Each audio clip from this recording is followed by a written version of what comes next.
Telangana budget కు రాష్ట్ర మంత్రివర్గం ఆమోదం తెలిపింది. సీఎం రేవంత్ రెడ్డి అధ్యక్షతన జరిగిన కేబినెట్ భేటీలో 2024-25 వార్షిక అంచనా బడ్జెట్ ను ఆమోదించారు. మధ్యాహ్నం 12 గంటలకు డిప్యూటీ సీఎం ఆర్థిక మంత్రి భట్టి విక్రమార్క సభలో బడ్జెట్ ను ప్రవేశపెట్టనున్నారు. దాదాపు 2,75,000 కోట్లతో బడ్జెట్ అంచనాలను ప్రకటించే అవకాశం ఉంది. అటు శాసన మండలిలో మంత్రి శ్రీధర్ బాబు బడ్జెట్ ను ప్రవేశపెట్టనున్నారు. అటు కేంద్ర బడ్జెట్ లో రాష్ట్రానికి సరైన సహకారం రాకపోవడంతో వివిధ శాఖలకు ప్రభుత్వం ఎన్ని నిధులు కేటాయిస్తుందనే దానిపై ఆసక్తి నెలకొంది. కాంగ్రెస్ ప్రభుత్వం ఎన్నికల్లో ఇచ్చిన హామీల అమలుపై దిశగా బడ్జెట్ ఉండే అవకాశాలున్నాయి. అభివృద్ధి సంక్షేమానికి అధిక ప్రాధాన్యత ఇచ్చే సూచనలు కనిపిస్తున్నాయి. ఎన్నికల్లో కాంగ్రెస్ ఇచ్చిన గ్యారంటీ హామీల అమలుకు 50,000 కోట్లను కేటాయించే ఛాన్స్ ఉంది.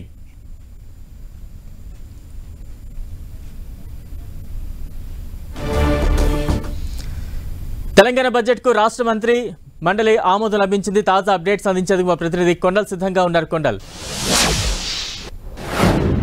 మరికొద్దిసేపట్లో తెలంగాణ బడ్జెట్కు ప్రవేశపెట్టబోతుంది. రేవంత్ రెడ్డి ప్రభుత్వం అధికారంలోకి వచ్చిన తర్వాత తొలిసారి పూర్తిస్థాయి బడ్జెట్ను ప్రవేశపెట్టబోతుంది. గత ఫిబ్రవరిలో ఓటాన్ అకౌంట్ను ప్రవేశపెట్టుకుంది. 2,75,000 కోట్లతో ఓటాన్ అకౌంట్ బడ్జెట్ను ప్రవేశపెట్టుకుంది. ఈసారి పూర్తిస్థాయి బడ్జెట్ ప్రవేశపెట్టబోతుంది. కేంద్ర బడ్జెట్ వచ్చిన తర్వాత ఆయా రాష్ట్రాలు రాష్ట్ర బడ్జెట్ను పూర్తిస్థాయి బడ్జెట్ పెట్టుకోవడం ఆనవాయితీ. అయితే మొన్నటి కేంద్ర బడ్జెట్లో తెలంగాణకు పూర్తి స్థాయిలో న్యాయం దక్కలేదు, ఎలాంటి ప్రాధాన్యత దక్కలేదు. రావాల్సిన పన్నులకు సంబంధించి అనుకోండి, చేసే ఆర్థిక సాయానికి సంబంధించి కూడా ఎలాంటి ప్రయారిటీ ఇవ్వలేదన్నది తెలంగాణ ప్రభుత్వం భావిస్తుంది. దీనికి అనుగుణంగానే నిన్న అసెంబ్లీలో తీర్మానం కూడా చేసిన నేపథ్యం ఉంది. ఈ నేపథ్యంలో ఈరోజు బడ్జెట్ ఎలా ఉండబోతుంది, బడ్జెట్ అంకెలు ఎలా ఉండబోతుంది అన్నది కొంత ఆసక్తికరంగా మారింది.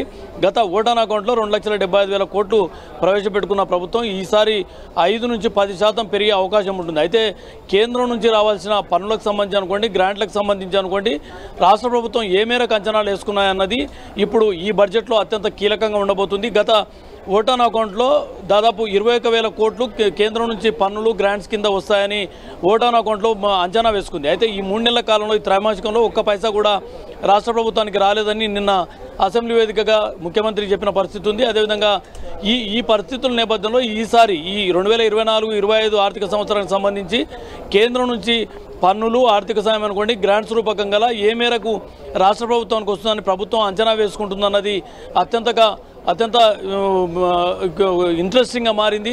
దీంతోపాటు రాష్ట్ర ప్రభుత్వానికి సంక్షేమం అన్నది అత్యంత పెద్ద ప్రెస్టీజియస్గా ఉంది. ఎందుకంటే 6 గ్యారంటీలకు సంబంధించి ప్రభుత్వం అమలు చేయాల్సిన అవసరం ఉంది. కాబట్టి 6 గ్యారంటీలకే దాదాపు 50 నుంచి 60,000 కోట్ల నిధులు కావాల్సి ఉంది.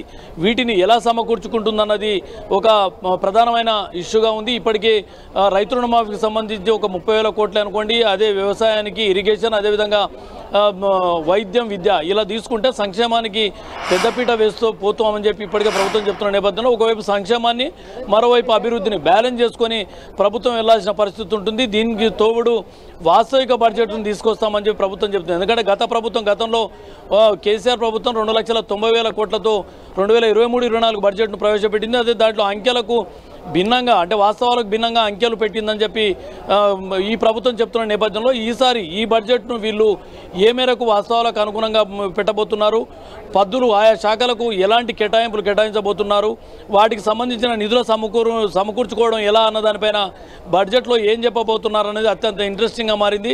కేంద్రం నుంచి ఏ మేరకు అంచనాలు వేసుకోబోతున్నారు, అంచనాలు వేసుకున్న పద్దులను ఎలా కేంద్రంతో రాబట్టుకోగలుగుతారు అన్నది కూడా ఇప్పుడు ఇంట్రెస్టింగ్గా మారింది. నిన్న కేంద్ర ప్రభుత్వం తెలంగాణకు అన్యాయం చేసింది బడ్జెట్లో అన్న దానిపైన అసెంబ్లీలో ఏకగ్రీవ తీర్మానం చేసి పంపించిన పరిస్థితి ఉంది. ఇది ఓ రకంగా చెప్పాలంటే కేంద్రానికిపై భారీ స్థాయిలో ఒత్తిడి పెంచడంలో దేశంలోనే మొదటి రాష్ట్రంగా చెప్పుకోవచ్చు. ఎందుకంటే అసెంబ్లీలో ఏకంగా తీర్మానం చేసిన పరిస్థితి ఉంది. ఈ నేపథ్యంలో కేంద్రం, రాష్ట్రం మధ్యన ఎలాంటి కోఆర్డినేషన్ ఉండబోతుంది, భవిష్యత్తులో రాష్ట్రానికి రావాల్సిన నిధుల విషయంలో కేంద్రం ఏ విధంగా వ్యవహరించబోతుంది అన్నది కూడా అత్యంత ఇంట్రెస్టింగ్గా మారింది అనుకోవచ్చు. బలరాం, కొండలంటే ఈ బడ్జెట్లో ఏ శాఖలకు కేటాయింపులు ఏ రకంగా ఉండబోతున్నాయి, అధికంగా ప్రాధాన్యత ఏ శాఖకు ఎక్కువగా ఉంది?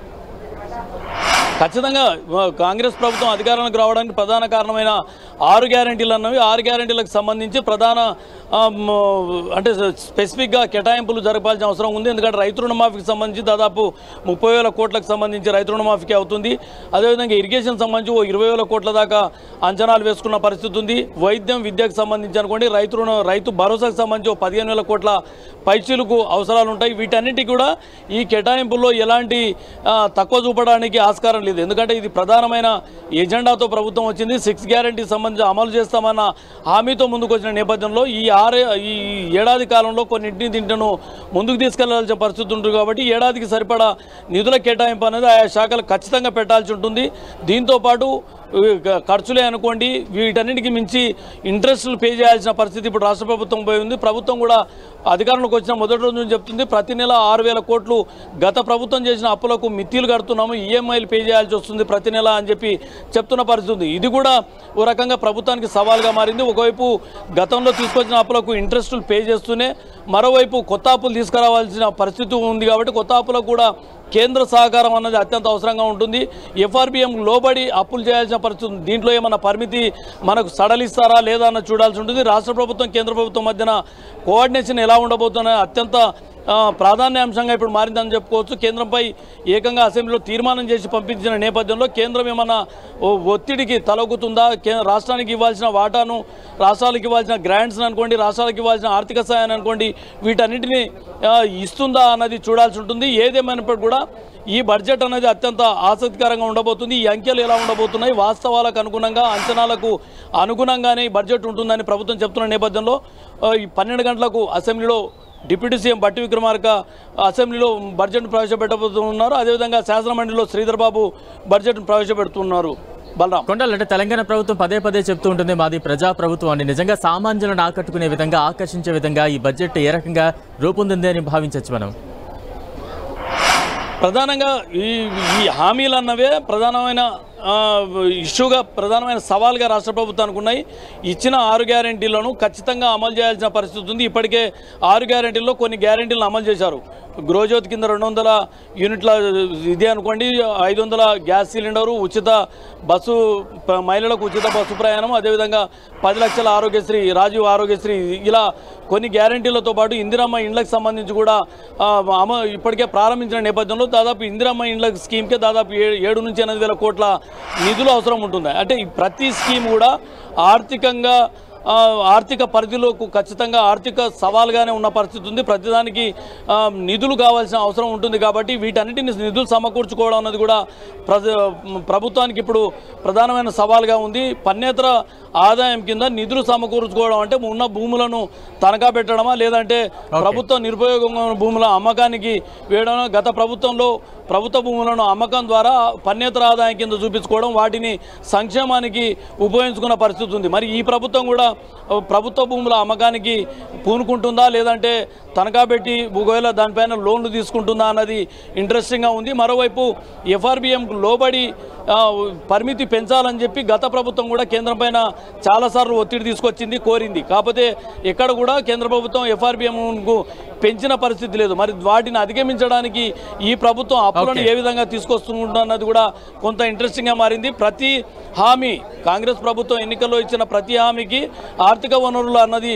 వెరీ ఇంపార్టెంట్గా మారింది. ఇప్పుడు ఆర్థికంగా ఆదాయాన్ని పెంచుకోవడం, ఖజానాకు ఆదాయాన్ని పెంచుకోవడం అనేది ప్రధాన సమస్య ఉంది. ప్రధానంగా అయితే రాష్ట్ర ప్రభుత్వం 3 అంశాలపైన ఆ ఖజానాకు ఆదాయాన్ని సమకూర్చుకుంటుంది. ఒకటి రిజిస్ట్రేషన్, స్టాంప్స్ అండ్ రిజిస్ట్రేషన్, అదేవిధంగా లిక్కరు, అదేవిధంగా ఈ విధ కమర్షియల్ ట్యాక్స్, వీటిపైనే రాష్ట్ర ప్రభుత్వానికి ఆదాయం వస్తుంది. దీంతోపాటు జిఎస్టీ, అదేవిధంగా కేంద్రం నుంచి వచ్చే గ్రాంట్స్ అనుకోండి, కేంద్రం ఆర్థిక సాయం అనుకోండి, వీటిపైన ఆధారపడాల్సిన పరిస్థితి ఉంది. కాబట్టి వీటన్నిటిని బేరింగ్ చేసుకుంటూ బడ్జెట్ను రూపకల్పన చేసుకోవాలి.